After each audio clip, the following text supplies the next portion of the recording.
Club. There you go.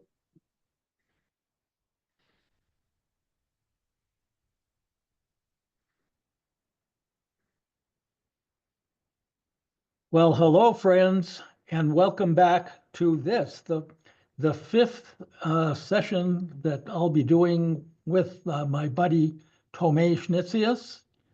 We've had four very extensive and very enlightening sessions so far, and where we left off is with a revelation to a lot of people that I talk to, and that is that we individually and the energy we reflect and the consciousness we reflect and emanate from who we are affects the world.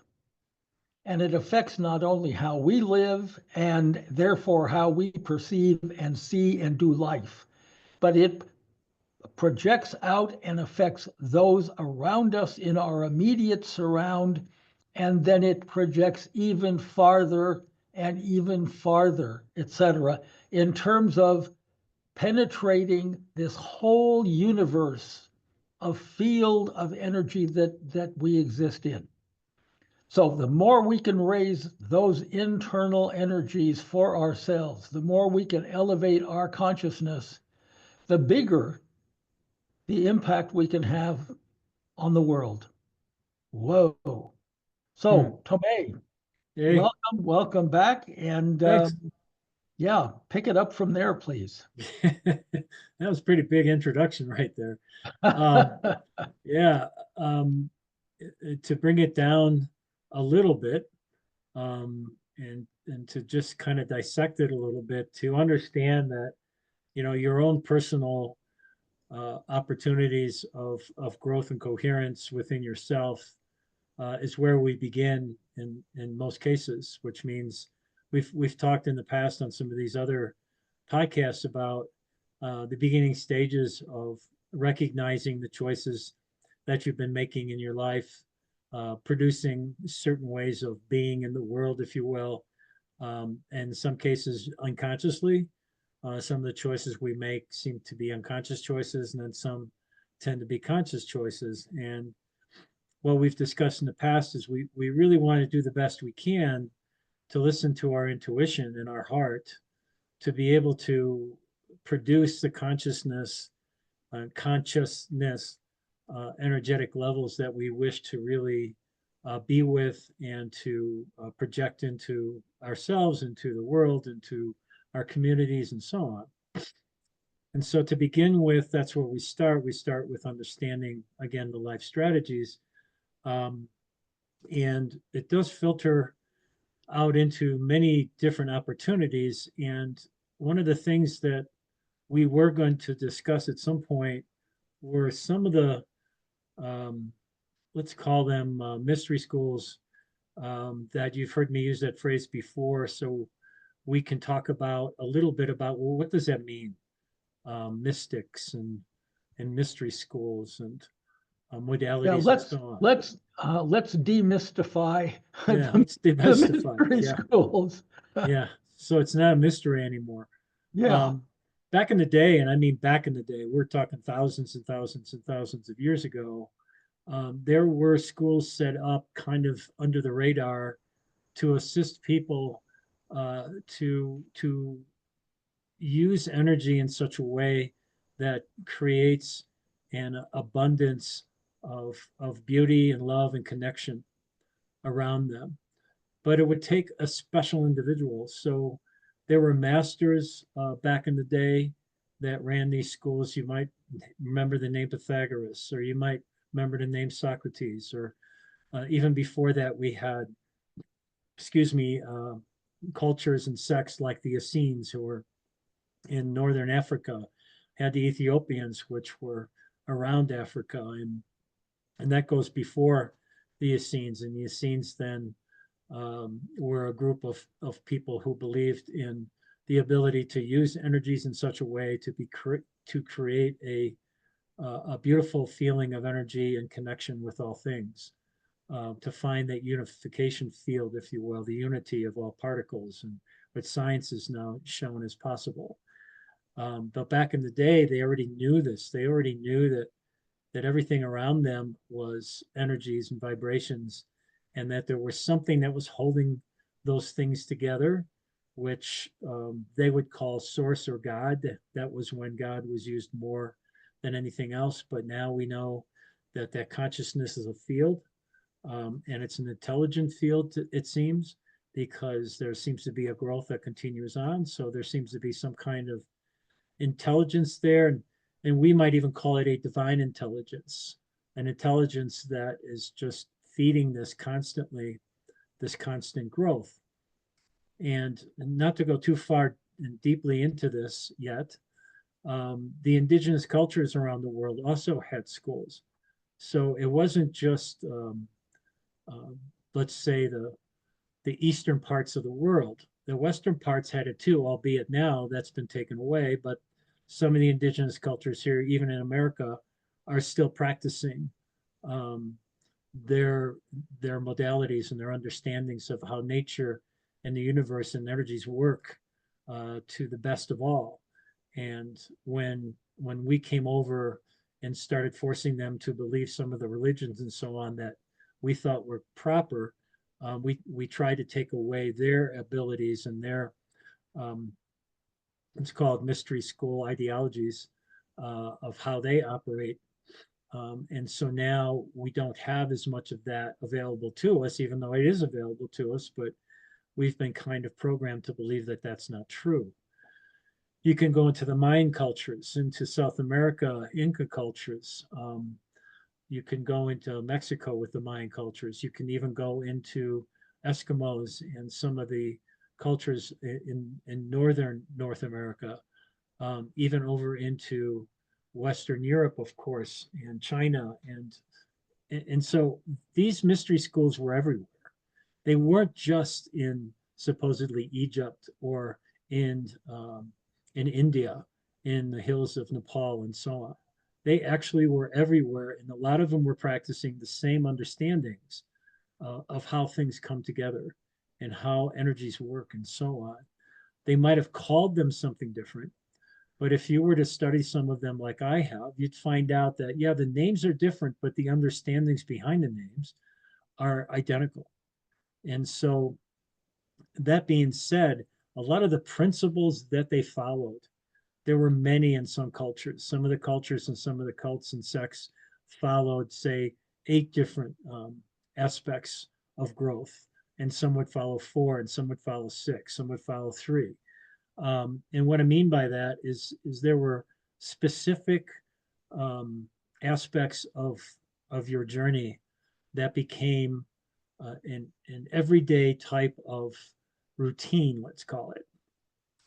And what I found in my studies, and I'm going to pass that on to you right now, and if some of you have a piece of paper and a pen, you might want to write this down. Of course, you could listen to this again, I guess, as many times as you want. But it's kind of important to remember these 4 principles, because what I found in studying all these different cultures in mystical schools was there seemed to be always 4 aspects of growth that would show up. Those 4 aspects of growth are covered by one that is the most important. Without this first one, the other 3 cannot be accomplished. The first aspect of growth is awareness. Without awareness, you can't go any further, which means you have to come out of your shell. That means you have to come out of your program or your life strategy or the way you define life for yourself. You must open yourself up to a new understanding and not even know what that might be. Because through awareness, you're going to be surprised, shocked at, if you truly are aware, how many different opportunities of choice you're going to have. You would always think I only had 1 or 2. But when you become aware, all of a sudden, I'm going to use a really big word here, there's a plethora of opportunities that you never saw possible. And the only way that's possible is through awareness. So the awareness principle in growth is the number 1 piece. That piece you will use for the rest of your journey until you pass away. And so as we move on to the next aspect, without awareness, we don't even know the choices that are available to us. So the second aspect of growth is choice. And that has a lot of different avenues as well. Um, I can get into the different avenues of awareness, but I'd rather share with you today just the four aspects so you can get an understanding of how some of these mystery schools would operate. So Master would talk to you first about awareness and do the best he or she could to get you involved with the feeling and the sensation, using all your senses to become aware, even your sixth sense, your sense of feeling something around you that you can't put your finger on or that you can't define, your ability to hear, your ability to see, your ability to see with your third eye. And we'll probably get into that at some point. Your ability to feel with all your vortexes and your chakras. That's all in awareness. And so you could see there could be months and months of study in trying to zero in on that and first letting go of the things that you defined in your life that stopped you from having the awareness. That has to be let go of first.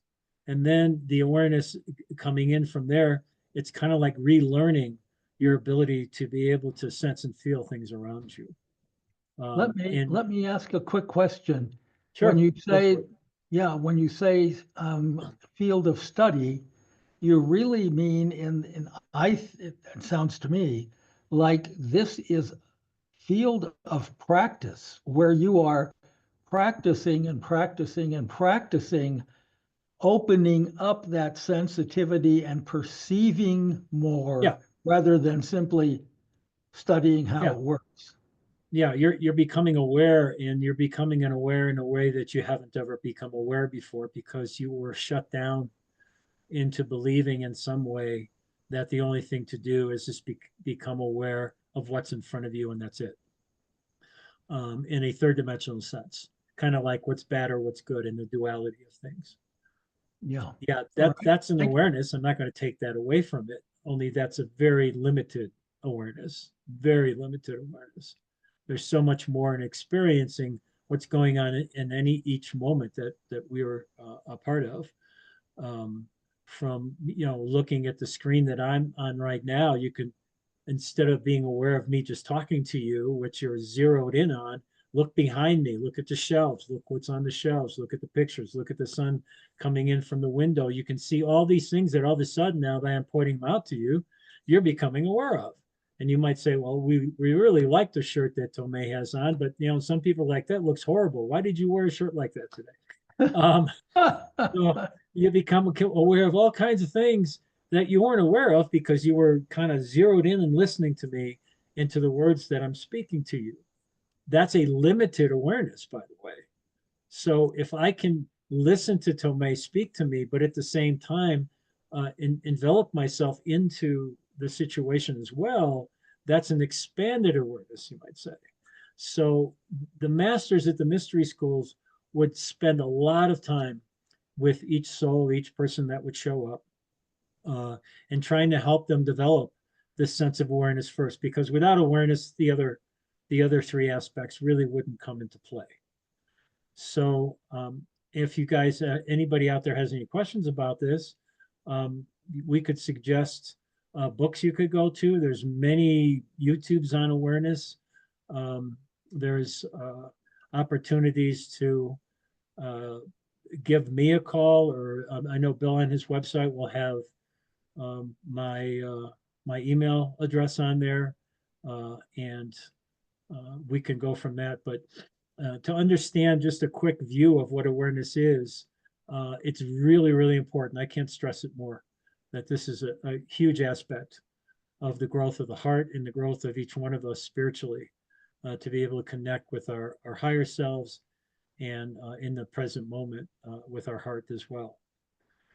So, moving to the next aspect after awareness, with that awareness, then, with any given opportunity that's in front of us, be it a choice that we have to make that could be within us, a choice that could be made without us, which means, do I remain silent in the situation? Do I speak in the situation? Do I act in the situation? And in any one of those, say, situations, as far as within act or speak, there's choices within those. How would you speak? How would you act? How would you be silent? Those are all part of choice. And so with awareness, I become aware, first of all, that there are many choices I can make in that situation. And it's not good enough to just say, yeah, I've got many choices. It's not good enough. You got to make one. And that's how we grow. And what we're trying to do and become aware of in the choices that we have available, are any of them feeling the same as choices we made through our program or life strategy or definition of life? Is it similar to that? Or am I finally making different choices that I can experience to see if they might say they work better, they feel better, the situation, the outcome, and ended up to be a more fluid. It might end up to be the worst thing you ever made, and that's okay, because we're trying to do the best we can to experience all things. Excuse me. I want to get back to that, Bill, talking about experiencing all things. It's a really important point.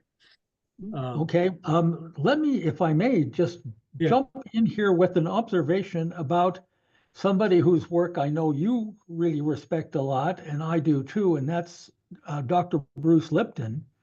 Yeah.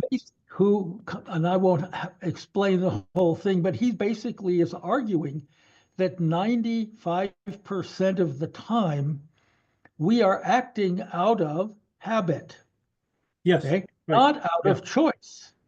Correct. And he said, if we had to choose everything, like I think I better breathe this time or this second, Yeah. our lives wouldn't work. Okay, so there's a certain amount of this that happens just automatically, that we walk up to a door and we know we need to turn a handle rather than bang up against the door. But Right. there are numerous things where we could be choosing how to act or respond rather than just doing it habitually. Just responding. Yeah. And it's And it's that the and habitually that I think is the pattern that you're talking right. about, the life Yeah, pattern. that's the program. That's the learned way of being with life and looking at life. We seem to think that with the choice we're making to eat the certain foods we eat, I'm sorry, or even make, for instance, our choices we're making, and yet it's just a habitual way of making the same thing over and over again, instead of enjoying different tastes and different ways of getting our taste buds to enjoy something we've never had before. Well, it's like, if you like something so much because that's what you grew up on, then that's what you eat all the time. You're thinking, well, that's still a choice. I guess it is, but it's more of a training. It's more of a program of not allowing yourself to grow and open yourself up to new things. And so we'd have to make new choices. And when we do what Bill has just explained, and the patterning that he's talking about, what that does to our cells is it tells our cells, this is the way we're going to react. This is the way we're going to be in situations. This is the way we always are going to choose. And we are actually telling ourselves how to be in the situations, physically, mentally, and emotionally. Bruce Lipton, I believe, called it epigenetics. That's what he called it. And he studied the cells inherently to see what is going on when he would shift a choice energetically.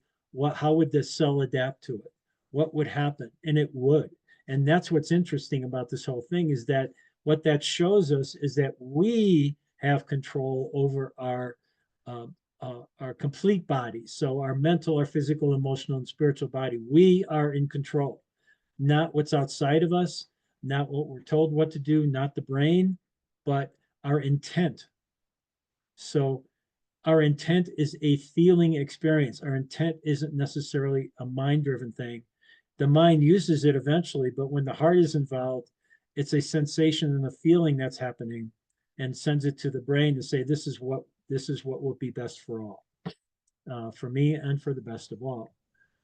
So yeah, Bruce Lipton came in with some incredible studies scientifically to show us how this actually works, and verified that these things worked back in the day in the mystery schools, because the mystery schools were teaching these very things, these understandings of how you can shift your body, you can heal your body, you can allow yourself to manifest and create things um, through your cells and through your projection of energy by deepening your connection to all things.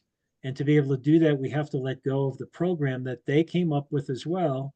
Even the Essenes back in the day, we're talking 10,000 years or more ago, they actually talked about that by the time the child is 7 years old, it's already been pre-programmed. Back then, they were talking about this.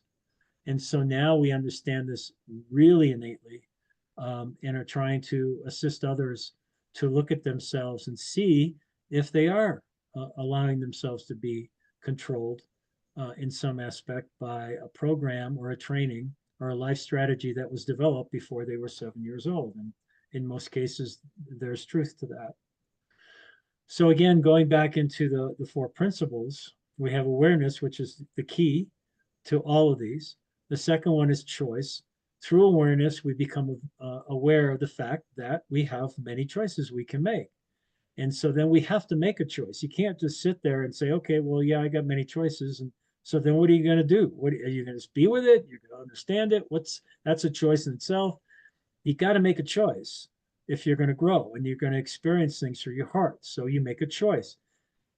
Again, it's not good enough to just make a choice, because now once you make a choice, one has to experience the choice they just made. So the third principle was feeling and experiencing the choice that you just made. Without awareness, you cannot feel and you cannot experience. So awareness then becomes a key. That means you have to become aware of the choice you just made based upon how does it feel to you? What's it look like? What are some of the outcomes from it? Would you make the same choice again? Would you make a different choice that's similar to it? Kind of refine the choice? So there's all these different experiences that can come with making just one choice. Once you make that choice, once you feel and experience that choice, the final principle is what we kind of use today is letting go. And some of the mystery schools would say, once you've made that choice and you felt and experienced it, then the energies, the vibrations would die down. They would kind of just go away. So nowadays we're calling it letting go. And it's a natural process of letting go. It's not like what, you're in a bad relationship and your friends are saying, just let it go. You don't need to be with it, and you're like, I'm attached to it. We're talking about let it go. How do I let it go? And so it's not anything like that at all. What it is that as soon as you become aware that the choice is over, the experience is over, the next opportunity that you're going to have is a new experience. Something else is going to come in. It's going to be a challenge that's going to push you to make a new choice. As soon as you start allowing yourself through awareness to look at something, a new situation or a new choice, you've already let the old one go. Now you're focused on the new thing that you have. So it's kind of like the energy just kind of goes away and you open yourself up to a new opportunity. So those four principles seem to be located in every single culture, every single mystery school from the past. And so those four principles we can use on a daily basis, but we use them in conscious. So we're conscious, we're aware, we're using them from that perspective instead of letting ourselves go and not becoming aware of what's going on around us. That's a lot. Those four principles are a lot, but it's something you can do on a daily basis. Well, it's a lot, but it's so foundational. Yeah. I mean, and it is so fundamentally basic, because it means, to me, oversimplifying it, it's about paying attention in your life, paying attention to every decision, to every action in terms of how is it serving, and then you finish the sentence with that, the greater good or Yeah. my selfish needs, or, Right. creating more chaos in the world, Right. or, bringing harmony to a situation. I mean, it puts us in a kind of perceiving, diagnostic, attention paying mode. Okay. Yeah, and you want to be careful with that because we don't want to go into a thinking mode with this. What the schools would teach over and over and over again is to allow yourself to get out of your mind but into your heart. So everything was based upon sensory and feeling and experiential. It wasn't about thinking. The mind came in eventually to do the best it could to define what we're experiencing, to put some words to what is going on. But in all relation to the journey itself, the sooner I can get to my intuitive abilities and my way of feeling and sensing what's going on around me, um, that's the awareness. The awareness is not thinking. The awareness is the ability to feel and sense and experience. Then I can bring my heart into the situation. And that's a whole different, how would I say, journey in itself. Because a lot of the work has to first be developed in doing the best we can to understand how I do think. Where does my mind come in? Why does my mind come in so much? Why am I defining everything that I'm doing? What is causing all that to happen? And so I have to relook at myself and go into some of the past because I have to understand for myself how this all developed and how the mind took control as opposed to allowing my heart to listen. And I think all the audience out here, I know all of you have had those moments where you've had an intuitive thought, and if the intuitive thought is coming from the heart, it's not from the mind.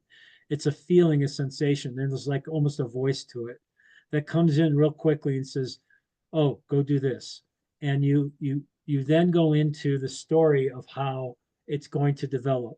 As soon as you create a story, you're in the mind, and the heart now is not available. The heart doesn't care about the story. The heart is more interested in the experience of what's going on.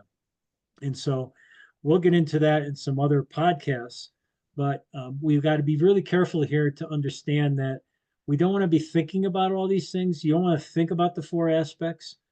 It's almost like you want to write down the four aspects and be with yourself and say, am I aware? Am I an aware human being?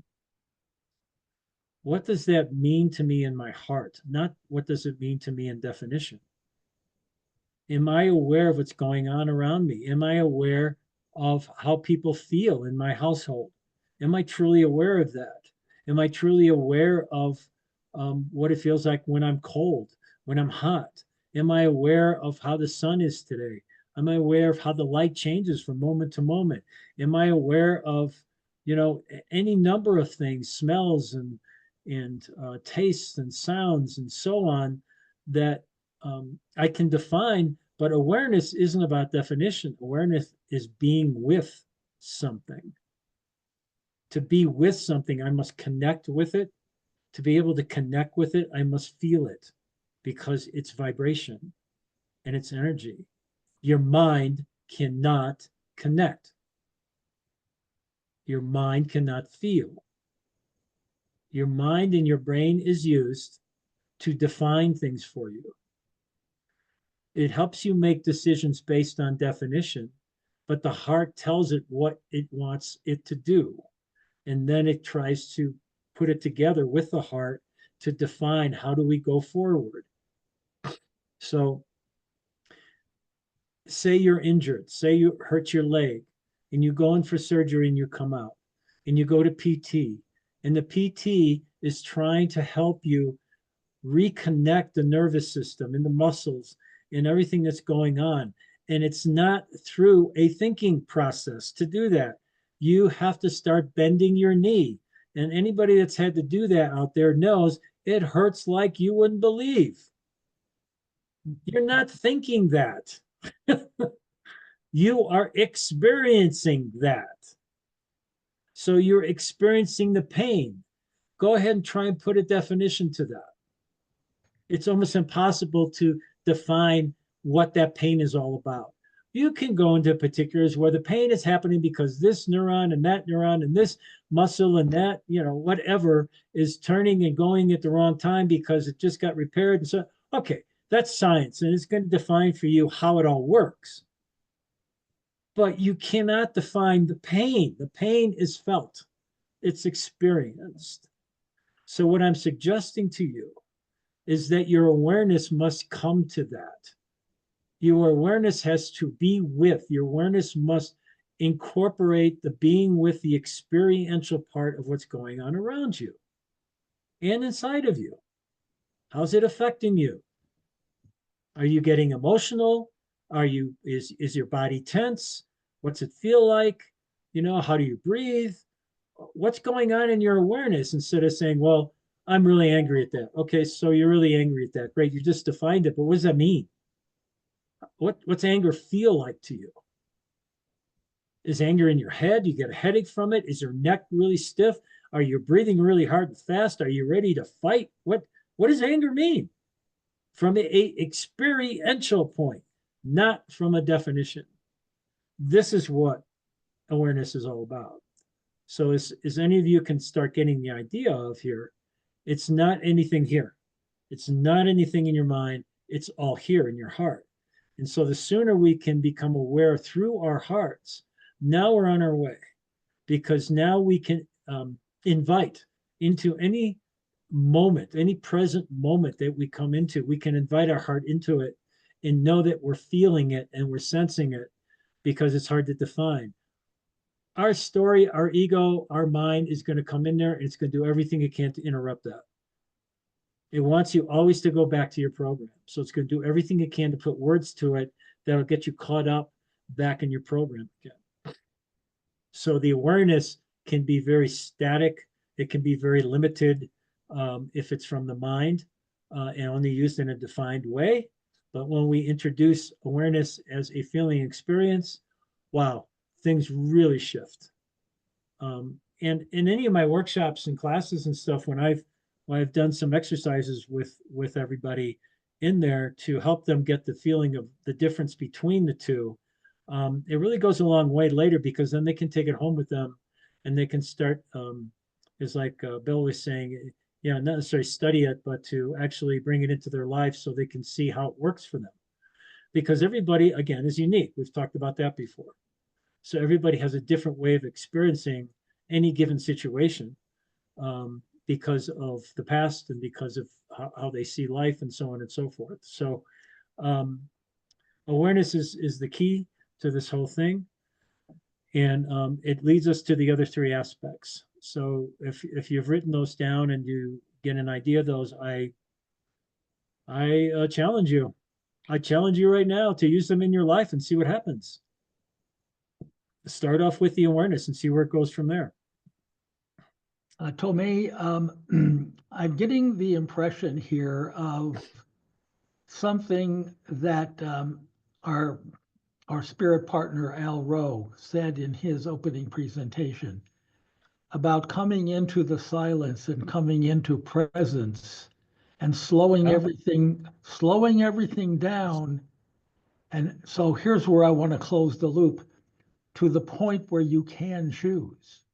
Because if you're just constantly in sort of frenetic action mode, all right, there is no awareness that comes to you other than reactive, okay, what kinds of awareness, that you've got to be able to slow the perceptual system down in order to let the sensing happen, etc. Otherwise, all the frenetic stuff overrides it. It can, but once we do this work, that part of what Al is talking about will automatically become you. So it's what they say, if you ever heard this line before, it's standing in the fire without getting burned. So as you're standing in the chaos and you see chaos all around you, you can become aware of the chaos and feel the energy of the chaos and see some of the choices you have with the chaos, and then experience those choices without being chaotic. And what that means is that you can be in your heart experiencing these things without allowing the energies that are at play to overcome you. And so as we develop our mastership, that's a big word I just threw out there, I know. As we develop our mastership and be with things that come along the way, what ends up happening is that in being with things and not judging them, but just being with them, then we can be with things in a way, no matter how would I say, how energetic they might be, how difficult they might be, how chaotic they might be, how soft they might be, how hard they might be. Any challenge that seems to come along the way, we can just be with it to help us understand the experience that's in front of us. And that comes also from like what your buddy else talking about, where you've developed a inner peace within yourself. You've developed an inner neutrality, let's call it, or an inner balance, where you are not allowing anything to trigger you anymore. And that's a huge word, trigger. To understand that we all have in bed triggers within our system that we have developed based upon our experiences of the past. And if somebody during our journey all of a sudden says certain words to us, it could trigger a response within us that we do not have control of. Because when we hear those words, we automatically feel like they hate us. And that's not what they're saying. But because we've heard it over and over and over again, say from a parent or a brother or a sister or a grandparent or from a teacher at class or whatever it might be, it's been ingrained in us to believe when those words are being said that somebody is hating you. And so those triggers are deep inside of us. And that's some of the work that we're going to become aware of. We're going to become aware of the choices we have with it. We're going to have an opportunity to feel and experience that trigger once again. And then we're going to have the opportunity to let that trigger go so it's not with you anymore. Interesting, isn't it? That we can use those 4 principles at the same time and use them in a way to heal ourselves from some of the things that are holding us back. So in some respects, you're right, Bill. Sometimes you do have to slow some things down, but it isn't a, how would I say it, a must be or something.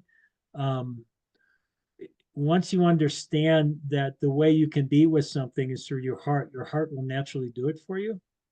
At least this is what I found in my journey. The mystery schools would teach this as well, as far as creating situations to cause chaos for you to see how you would react, and you wouldn't know it was coming. So these guys would make up stories and make up situations to see if it would push your buttons, because they knew your background, to show you how you can be with something in a different way than the way you were. And we can teach that to ourselves. It's not impossible. So presence, being in the moment, silence, they're all great tools without question. They're all beautiful tools for us, and they are waiting inside your heart to be explored because you already have them. It's to open yourself up to them. And so, for instance, if you and me get in an argument and I get triggered and I walk away in anger, and later on I come to myself and realize in my heart that there was no place for anger in that moment, that we weren't actually fighting with each other. We were just debating, maybe at a high level of energy, but we were just debating. Well, that same feeling of energy is what I felt when I was being torn apart and came home from school every day as my dad told me I was worthless. And so it just kept building up and building up. And I had to recognize as I walked away from Bill that at some place, at some moment, I had to realize for myself that I was triggering myself. He was triggering me, but I was allowing that to trigger the trigger, if you might say. I was choosing to believe that that trigger was more powerful than the silence that I had inside myself. So I would have to be with that trigger I have to recognize how it affects me. I would have to go into, say, a silence of being with the energies that were there so I could truly feel them and be able to let them go. So that's feeling, experiencing, then letting go. And then finally come back to Bill and apologize that I was triggered by what he had said. And he would be shocked. He'd be surprised, says, well, that's not what I meant. And I would say, I know, but that's how I took it. And so I'm taking responsibility for the way I was in that moment. That takes a lot of courage, humility, and integrity within yourself to take that upon yourself instead of always pointing the finger outside of yourself. So there's just another example of how this works as we go forward. Let me bring this segment to a close with, maybe it's a loaded a loaded They're all question. loaded questions. Yeah, they're all loaded. I've been practicing my loaded questions. I can tell. You're Yeah. triggering me. You're triggering. There we go. I have a loaded question about something that could take us into a totally different next episode. Okay. Okay. Yep. Because according to the New Testament Bible, we don't know anything about Jesus's life for about 18 years, between the time he was in Yeah. with the priests until suddenly he's out there doing his work. Correct. There are other informed sources, et cetera, that say he was in fact in Egypt and other places doing mystery school work during all that time, which gave him the capacities, et cetera, et cetera. Do you want to comment on that, please, just a little bit? Yeah, I'd be happy to. And there's a lot of backup information if anybody wants to dive into this, in books and so on, and researchers. During those periods of time, first of all, Yeshua and his family were born into the Essene community. So he was already a part of that community. And so you might say he was already in the mystery schools, but because he was such a huge, what I said, his energy was so incredibly intense, being born the way he was, that he already understood many of the processes and aspects of the way, is what it's called in the Essene community. The way is the journey within. And many of his followers came from that school. They were first destroyed, by the way, after he died on the cross and resurrected. So many of the Essenes were then killed, and the community was destroyed. But they left behind a lot of scrolls, as we know by the Nag Hammadi situation. We have a lot of scrolls, and some of those things. Some of you out there might want to look up a name. Sekley is his name. I think it's Sekley possibly, but I can't remember his first name. But he was able to go into the Vatican, believe it or not, back in 1943 when all these scrolls were found. They put him in the Vatican in the basement. Of course, they didn't want anybody to see him. So he was able to get into the Vatican. He was able to get in there and read these scrolls, and he transcribed them into books. And he wasn't supposed to do that, but he did it anyway. And so you can actually find them. I've tried to get some more of them, and they're not being published right now. So it might be difficult to find them, but there's incredible amount of information from him about the Essene community and where Yeshua came from, and where he traveled and so on. And so he was actually in Egypt studying quite a bit. He was also studying in the mystery schools in Egypt, the temples, Luxor and the Temple of Isis and so on. Many of those temples, which were considered pagan, but they were energy schools. They were mystery schools teaching them the various aspects of how to use energies in a way that were the best for all. So that means in a very humble and heartfelt way, which was always the teaching way. He also went to Nepal if you will. I don't know if it was called Nepal at that time, but in Tibet, and studied in some of the mystery schools there, and India as well.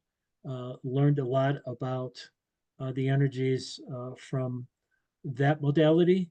And when he came back, he had all that information with him before he went on his mission. Once he was in the, you hear about him being in the desert for a number of years and so on. He went into the desert and finally found the relationship with consciousness and nature. And what he saw, of course, was what a lot of us are now beginning to see, and that was the particles and the vibrations and so on that actually are in everything, in rocks and stones and sand and trees and the air and everywhere, that everything has a unification principle to it. Everything is connected. Everything is vibration and color and frequency and color and so on. And he saw that in the desert. And then came back and started his mission, and he had to clear out his ego, just like all of us did. He'd be the first one to tell you that he's a human being too. And because he was a human being, he did develop a lot of nasty programming in his youth. He would argue with the Pharisees and the leaders and the rabbis, telling him they were wrong, and he did it in a more argumentative way, let's just say, until he finally came out of the desert to recognize that he could speak from his heart with vibration as opposed to his head with vibration. So there's a lot of books out there from that perspective telling you the history. You can also read some of the gospels that were found in the tablets as well, that they're finally, some of them have been published. So the Gospel of Thomas, the Gospel of Mary Magdalene is really profound. And she's talking about what Yeshua taught her about everything's illusion in our world, believe it or not. Mystery schools tell you that this is an illusionary world, and that once you understand the basic principles of all that, in an esoteric way and scientific way, then you can be with this world differently than letting the world tell you how to be. And so you've heard me talk about that already as well. All I'm passing on to you, besides what Bill asked me to do just now, basically is everything Yeshua learned in his lifetime. I would say to you, this is going to maybe get a few people upset, maybe. I don't know if it will or not, but when Yeshua died on the cross, he basically said that they're not killing me, I'm killing myself. Those are some of the words that he used back in the day, that have been registered on these pamphlets, these scrolls. And basically what that means is that he was trying to show us that for you to rebirth, you must die unto yourself. To be able to die unto yourself is not to kill yourself. To die unto yourself is to die into the definition of who you think you are. Who you think you are has been programmed into you. Who you think you are is the definition of the life strategy you've developed. Who you think you are is what society tells you you are. Who you think you are is what religion tells you you are. You're a sinner. Who you think you are is what the government says you are. Who you think you are is constantly, that phrase is being bombarded upon you day in and day out by the media, by everything around you. And it's up to you to turn it off. And I mean, turn off all the words that are coming at you as well. And go within yourself and recognize the divine intelligence that you really are. And once we do that, once we understand the truth of that, then we die into ourselves and rebirth into our hearts, and we rebirth into a higher frequency. It doesn't mean we leave that part of ourselves behind that died. That doesn't mean that we don't remember where we came from. It doesn't mean that we still don't have the opportunity for possibly our ego to come back and to cause trouble once again. But what it does do is it detaches us from it. We don't have the emotional attachment to it anymore. It doesn't drive us anymore. He did it, Yeshua did it in a way that was incredibly demonstrative, of course.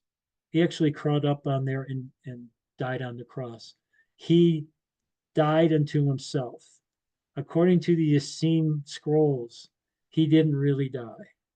And I know some people out there are going to go, this is absolutely crazy.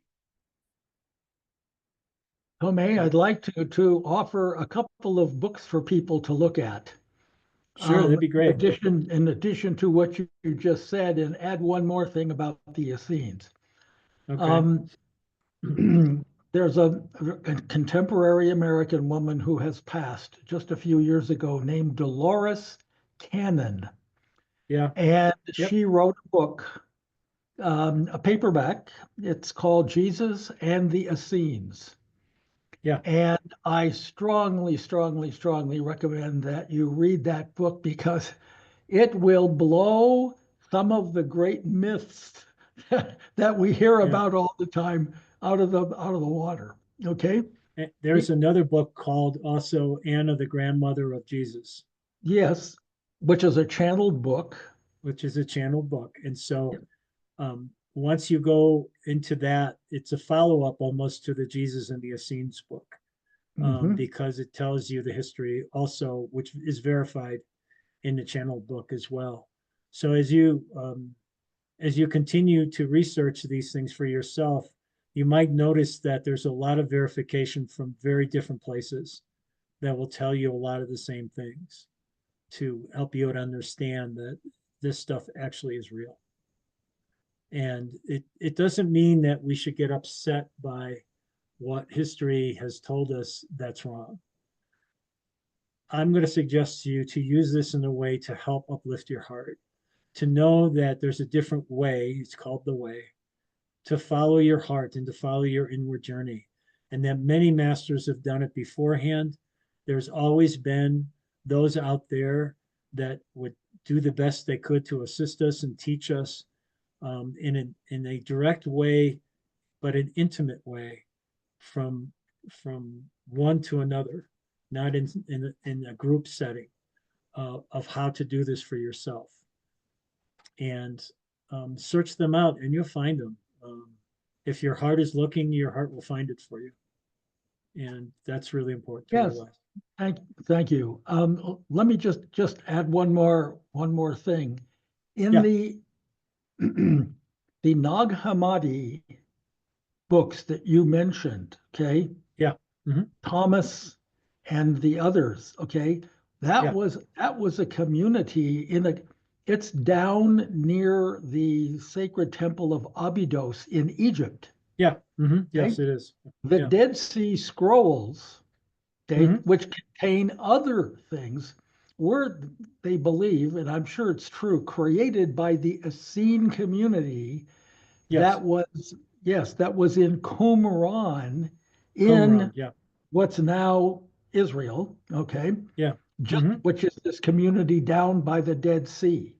And that's where these big cliffs are that have the caves, and that's where they found in all those jars a really different set of scrolls. Yeah, correct. So yes, the head of the Qumran community at one point in its history was James, the brother of Jesus. Right. So that's why many scholars believe that Jesus, I mean, apart from what you know and what's in these other books, that connection itself is why they believe that Jesus also must have been an Essene, because his mother was an Essene and her mother was an Essene, et cetera, et cetera. Correct. So there are lots of things that are not revealed in our holy scriptures that are that are incredibly more informative, et cetera. And it's really worth pursuing some of these other sources to get a bigger, grander picture of how all of this played out. Yeah. Yeah, there's a lot out there. But again, when Bill and I talked about this before we came on today, what I always come back to is the most important piece of all of this, no matter what, is your heart. The most important piece is you to find yourself through your heart. because through your heart, you're able to be with others in a way that is far deeper and far understanding and more compassionate and more in gratitude than your mind. And if all of us can start coming through our hearts, we will establish a new earth, which is starting to happen, which I think we'll have a subject for at another time too.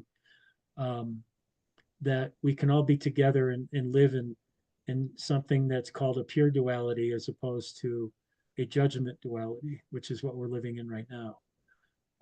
And so the work that we have to do is to work through the heart. Again, we've kind of given a nod to Heart Math Institute. I do again, because the work they're doing is phenomenal, and it's helping us understand some of the energies and the vibrations and the energetic field that we have from our heart space that goes out. They say now it just keeps going out into the universe, believe it or not. So whatever we project out from our hearts is going everywhere. So there's actually scientific proof of that. So if we can understand that and start living more from a place of non-judgment, we will create a wonderful place for us to live. So I truly believe that. And it's up to each one of us. Well, thank you again. Another profoundly illuminating session. Thank you. And You're welcome. let me say, I sensed about a couple of minutes ago a segue to our next session. You think? No.